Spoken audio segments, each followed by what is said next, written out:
Do you think a trans woman is a real woman? I don't really like the way those questions are formulated. You know, I don't know what that means. What do you mean a real woman? Well, I'm asking you, in your mind, you know, it depends what you think a real woman is, but do you think a trans woman is a woman? No. Why not? Because I think that women are capable, generally speaking, of having babies, and they have female genitalia, and they have an XX chromosome, and I think the biological markers are relevant. I'm interested in people being able to have different choices and having equality of outcome. Aha, well, so the overwhelming proportion of people who are in prisons are male.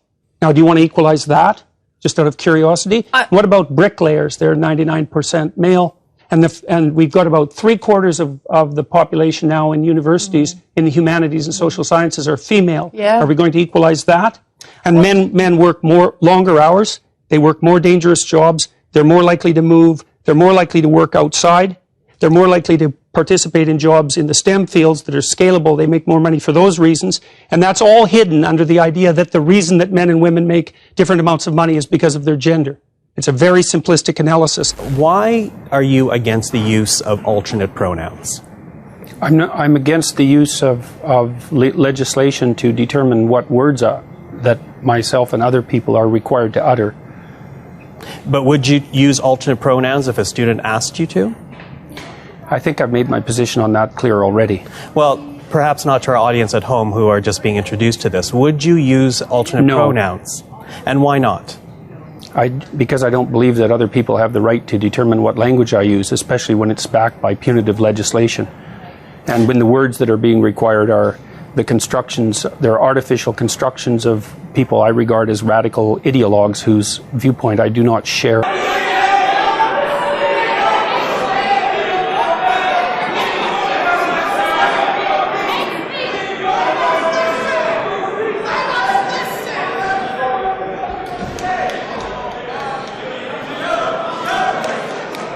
That's pure narcissism at work, by the way.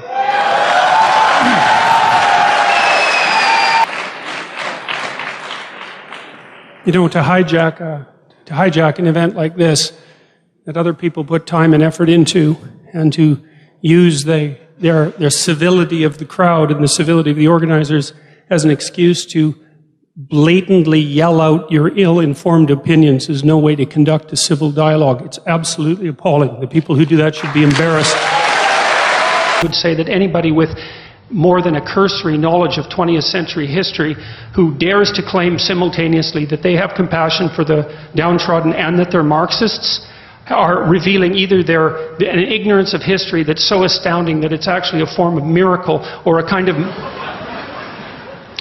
of malevolence that's so reprehensible that it's almost unspeakable. Marxist doctrines have done for oppressed people all around the world, and the answer to that mostly was imprison them, enslave them, work them to death, or execute them. And as far as I can tell, that's not precisely commensurate with any message of compassion.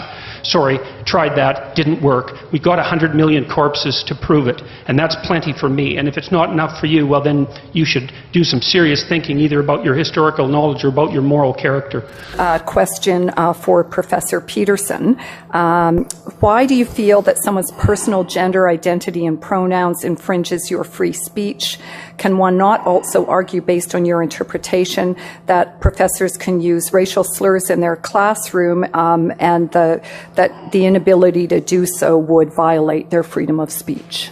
There's a difference between saying that there's something you can't say and saying that there are things that you have to say. Tarians. Do you understand that? And I'm not a fan of that sort of person. And the reason I'm not a fan of that sort of person is because I've done my homework. I've read everything I can get my hands on in the development of authoritarian political systems, and I know the literature inside out and backwards. And I am not going to be a mouthpiece for language that I detest. And that's that. It's the most arrogant possible statement anyone could ever make. It means if I would have been in Stalin's position, I would have ushered in the damn utopia instead of the genocidal massacres, because I understand the doctrine of Marxism and everything about me is good. It's like, well, think again, sunshine. You don't understand it. You don't understand it. And you're not that good.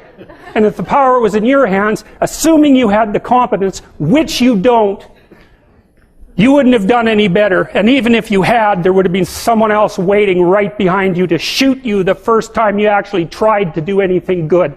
And that's what happened to all the old guard who ran the damn revolution. Stalin rounded them all up and shot them, along with their families and millions of other people. So even if you do happen to be that avatar of moral purity that you claim implicitly, the probability that you'd get to act out your goodness in relationship to those possessed by your ideology is zero. Is being sensitive to offence such a problem, though? Like, we would have previously called that manners. It's a terrible problem. So imagine, all right, fair enough. What if I'm speaking to 10 people? Do I get to offend 1 in 10? How about 1 in 100? How about 1 in 1,000? You're going to come out on stage and you're going to say something important about something vital, and you're not going to offend 1 person in 1,000? Well, you can't say anything about anything important ever without offending probably the person you're talking to. Important speech about important issues, especially contentious issues, is instantly offensive.